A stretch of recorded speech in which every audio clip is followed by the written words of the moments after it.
Jean était employé comme facteur pour son village de Chameville-en-Meulière. Puis il prit sa retraite anticipée et partit rejoindre un ami en Thaïlande. Au début, tout était super et il profitait à fond de son nouveau pays avec son ami Paul installé là-bas depuis quelques années. Il respectait les traditions et essayait de se fondre à la vie locale.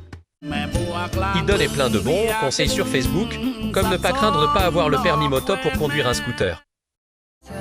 Puis, il rencontra l'amour dans un bar de Walking Street. Tout se passait bien et de temps en temps, il partait voir la famille vers Buriram.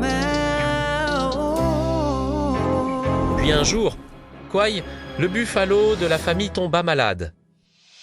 Et là, l'histoire commença.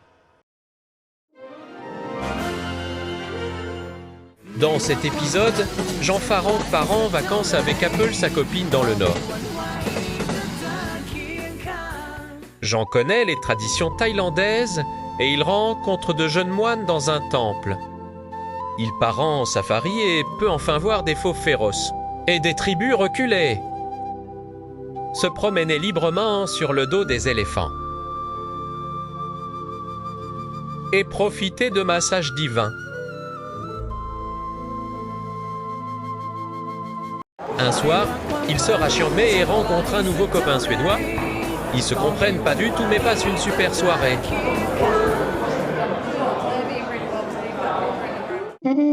Et là, le rêve s'écroule. Mais heureusement pour Jean au cœur doux, pour pas longtemps. Tu veux voir le volume 3? Abonne-toi. Enfin, de retour à Pattaya. Jean repense à ses engagements. Il en discute avec Paul, son ami, pour se rassurer. Jean n'avait pas pensé à tout l'argent que ça allait coûter. Comme les photos de fiançailles, les faire-part, les cadeaux, la salle, les moines.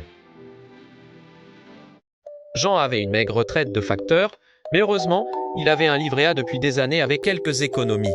Sa future femme était très contente et n'avait pas hésité à inviter tout le village. Pour se changer les idées, Jean va très souvent le soir sur Facebook pour donner des conseils aux touristes. Puis le jour du mariage arriva dans le village. Jean se plia au rituel. C'était un bon moment pour lui et sa femme. Aimerais-tu voir le volume 4? Abonne-toi. Jean préparait son voyage de noces. Il tomba sur un article sur Koh Samui. Ils partirent sur cette île. Jean s'empressa de louer un scooter pour découvrir Samui. D'abord la maille, puis la plage. Un massage, et enfin les célèbres rochers. Jean n'avait pas fait gaffe à son scooter et il y laissa sa caution. Énervé, il se défoulait sur les réseaux sociaux. Le soir, en se promenant, il vit qu'un tournoi de boxe se déroulait ce soir sur l'île. Après le tournoi, Jean était très excité. Il se voyait déjà comme un grand combattant. Il rêvait de rencontrer Jean-Charles et affronter les meilleurs boxeurs. De retour à Pattaya, il n'avait plus qu'un seul objectif. Abonne-toi pour découvrir la suite. Sabrita est en direct de Thaïlande. Je ne pouvais pas m'empêcher de le rencontrer. Après avoir été interviewé par Sabritaï, Jean préparait son sac pour partir au camp d'entraînement dans le village de sa femme. Sa belle famille le reçut chaleureusement, tout comme le bœuf qui le suivait partout. L'entraîneur n'était pas tendre avec notre Jean, mais les enfants du village s'amusaient bien. Sa femme soignait ses blessures, la Tchang aussi. La famille Thaï rigolait bien en le voyant s'entraîner. Le soir du match, Jean affronta un tout petit Thaï qui lui arrivait au niveau du coude. Il ne se méfia pas, et en 10 secondes, le match était plié. Même Jean scandait le nom du vainqueur, Senchai. J'étais à 2 doigts de la victoire. De retour à Pattaya, Jean raconta son histoire à sa manière. Allez, ce soir je me lâche. Pour découvrir la suite, abonne-toi. Jean faisait des recherches auprès des experts pour l'ouverture de son restaurant. Il réfléchissait beaucoup pour que son projet soit parfait. La gastronomie française était pour lui son principal objectif. Les travaux étaient presque finis et Jean était fin prêt pour l'ouverture. Tout ça rappelait à Jean la fête de son village. C'est lui qui tenait à s'occuper personnellement du barbecue. Jean n'avait pas lésiné sur le marketing. Et il avait briefé son équipe pour le premier jour. Les premiers clients arrivèrent. C'était le jeu en cuisine. Le bilan fut terrible, la caisse était vide. Seulement 100 bahts. Pour découvrir la suite, abonne-toi.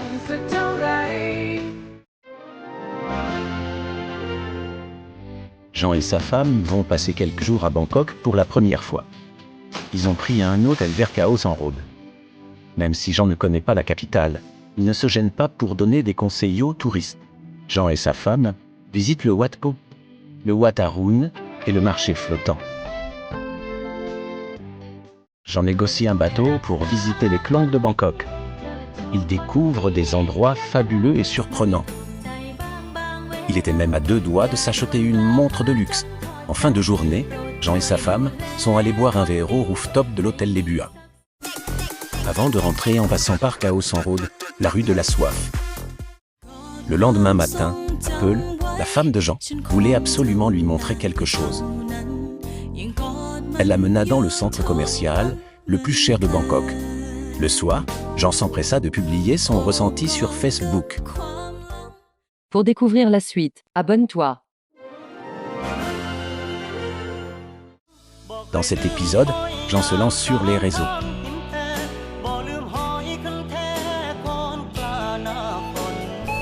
Ses conseils ne cassent pas une patte à un éléphant.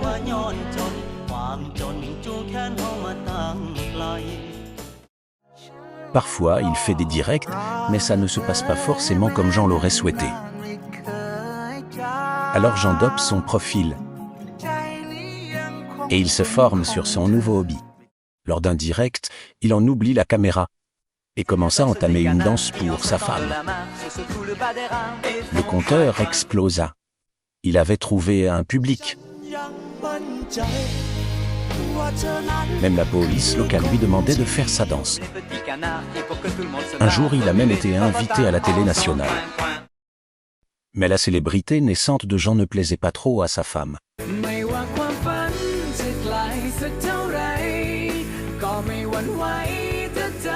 Pour découvrir la suite, abonne-toi.